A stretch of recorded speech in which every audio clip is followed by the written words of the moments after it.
Setelah mendengar kata-kata putri, Randy mengangkat alisnya lebih tinggi. Ibuku tercinta tidak menginginkanku, ayahku tidak menginginkanku, saudara perempuanku dan tunanganku memiliki anak bersama. Mereka mengkhianatiku bersama.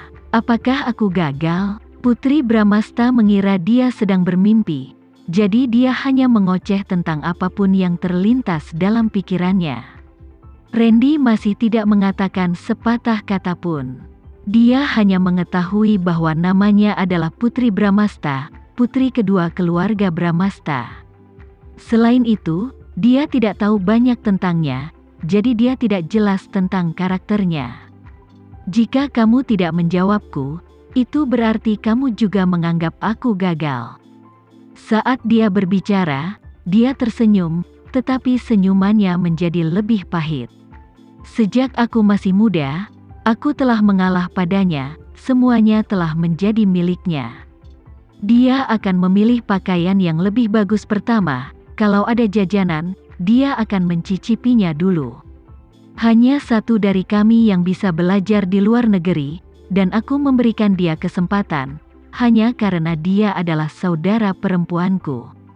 Aku bersedia memberikannya padanya. Karena ia menyayangi keluarga dan kakaknya, ia berharap orang tuanya bisa tenang dan kakaknya bisa bahagia, sehingga ia rela melepaskan kakaknya.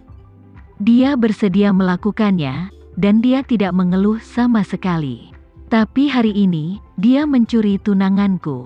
Ayahku bilang aku tidak berguna, ibuku ingin aku memberi jalan padanya. Aku bisa memberikan apa saja padanya, tapi tunanganku? Sebenarnya yang paling menyakitiku bukanlah tunanganku yang dicuri dariku, tapi aku telah ditinggalkan oleh keluarga terdekatku. Aku adalah anak terlantar yang tidak berguna. Ayahku sering memukul dan memarahi ibuku. Tunanganku meniduri kakakku. Kalian semua sampah. Saat dia berbicara, dia menatap Randy dengan ekspresi jijik. Meskipun dia terlihat tampan, dia juga laki-laki, jadi dia pastinya sampah. Begitu dia mulai berbicara, dia tidak bisa berhenti. Randy berdiri di pinggir jalan sambil memeluknya dan mendengarkan pidato mabuknya di tengah angin dingin. Setelah memarahinya, dia akhirnya teringat pada pria yang menggendongnya. Dia meliriknya dan bertanya sambil mabuk, "Ngomong-ngomong, siapa namamu? Siapa yang mengirimmu ke sini untuk menghiburku? Apakah kamu juga mengasihaniku? Biar ku beritahu, aku tidak ingin kamu mengasihaniku. Kenapa kamu tidak mengatakan apa-apa? Apakah kamu tidak punya nama?" Dia bahkan tidak memberinya kesempatan untuk menjawab. Dia menambahkan, "Jika kamu tidak punya nama, maka aku akan memberimu nama." "Kamu dipanggil, siapa namamu sebenarnya?" Dia sangat mabuk sehingga dia tidak bisa memikirkan nama yang bagus. Dia cemas dan berkata, "Katakan padaku sekarang, atau aku akan mengusirmu dari mimpiku." Randy memberikan jawaban sederhana karena dia hanya ingin memberitahunya, bukan karena dia diancam olehnya. Tidak banyak orang di dunia ini yang berani mengancam bos besar Sandiga Group Corporation. Sangat sulit bagi orang lain untuk bertemu dengannya. Namun, hari ini dia mendengarkan seorang pemabuk berbicara omong kosong. "Randy, kamu Randy Sanjaya?" Dia berkata sambil tersenyum konyol, "Aku selalu menyukai nama keluarga Sanjaya, karena idolaku juga bernama Sanjaya."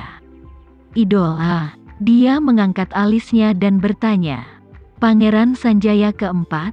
Dia pangeran tampanku.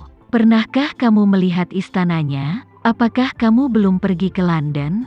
"Aku pernah ke London untuk melihat istana tempat dia tinggal."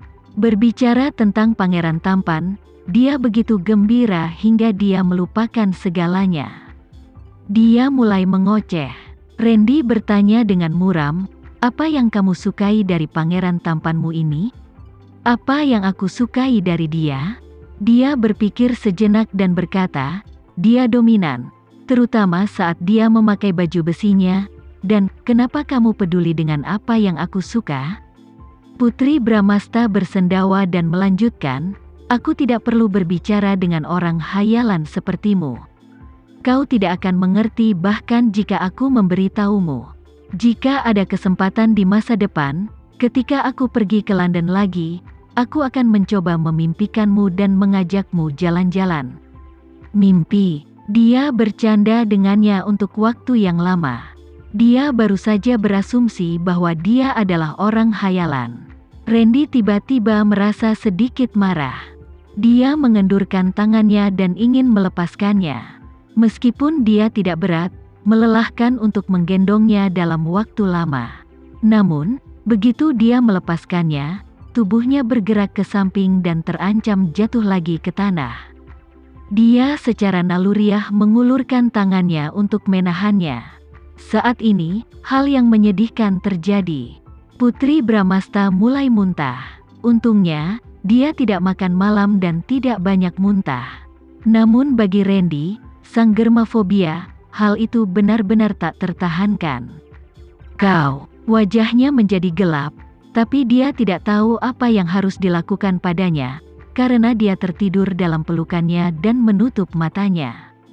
Tuan muda, ketika Pak Haris selesai berurusan dengan kedua bajingan itu, dia kembali dan melihat apa yang terjadi. Astaga, seseorang akan mati hari ini. Dia tidak berani melihat. Dia muntah banyak di tubuh Tuan Muda. Tuan Muda terkenal menderita germafobia. Ini tidak akan berakhir baik bagi gadis kecil ini. Namun, yang lebih mengejutkan Pak Haris adalah Tuan Muda tidak membuang gadis itu. Sebaliknya, dia menjemputnya lagi dan berkata, kembali ke hotel. Pak Haris sangat terkejut. Dia berdiri diam. Randy kembali menatapnya dan berkata, kembali ke hotel. Pak Haris ketakutan dan segera menjawab, ya. Banyak sekali hal-hal aneh yang terjadi malam itu. Apakah pria ini benar-benar tuan muda mereka? Yang tak pernah ikut campur urusan orang lain?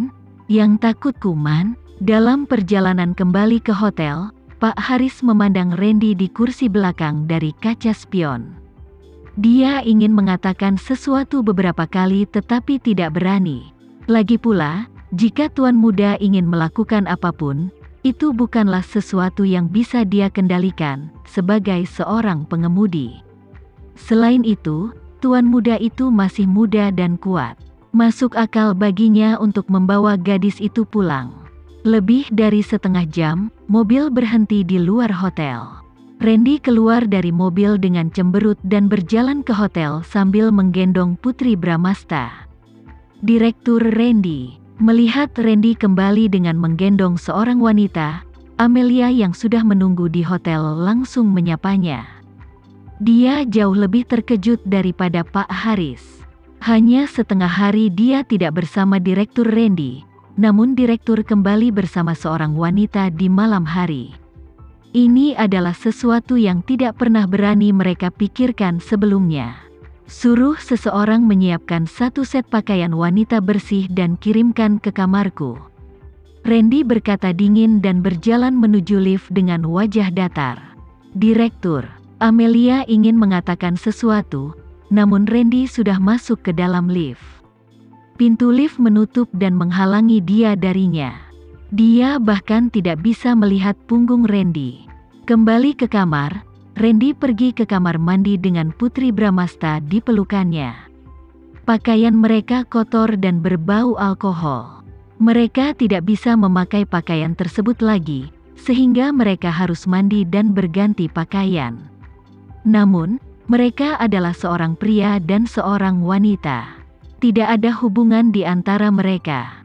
Tentu saja dia tidak bisa melepas pakaiannya begitu saja. Dia tidak bisa tidur jika memakai pakaian kotor, bahkan mandi pun tidak bisa. Namun, bukan dia yang melepas pakaiannya dan membantunya mencuci. Setelah memikirkannya, dia memutuskan mereka akan mandi bersama dengan mengenakan pakaian. Dia menyalakan air panas dan memeluknya di bawah pancuran. Usai mencuci, Amelia kembali dengan membawa pakaian bersihnya. Randy berkata dengan dingin, pergi ke kamar dan ganti bajunya. Amelia datang ke kamar Randy. Itu adalah kamar tempat Randy tidur. Dia melihat sekeliling dan menemukan seorang wanita yang tidak dia kenali, terbaring di tempat tidur Direktur Randy dengan pakaian basah. Itu adalah tempat tidur Direktur Randy. Amelia menurunkan kelopak matanya dan tidak berani melihat sekeliling atau mengubah ekspresinya. Dia membantu wanita itu mengganti pakaian basahnya secepat yang dia bisa. Direktur Randy sudah selesai. Setelah berganti pakaian, Amelia pergi ke ruang tamu untuk melapor padanya.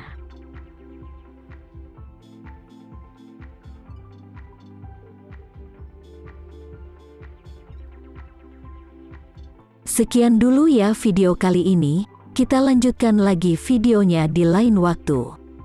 Oh iya, bagaimana menurut kalian? Semoga bisa sedikit menghibur kalian semua. Untuk teman-teman yang baru nonton, jangan lupa subscribe ya, hehehe. Dan kalau teman-teman ada yang ingin gabung langganan, bisa langsung gabung saja untuk dapat fitur yang menarik dan sedikit membantu Mimin. Terima kasih banyak sudah menonton, sampai jumpa lagi, bye.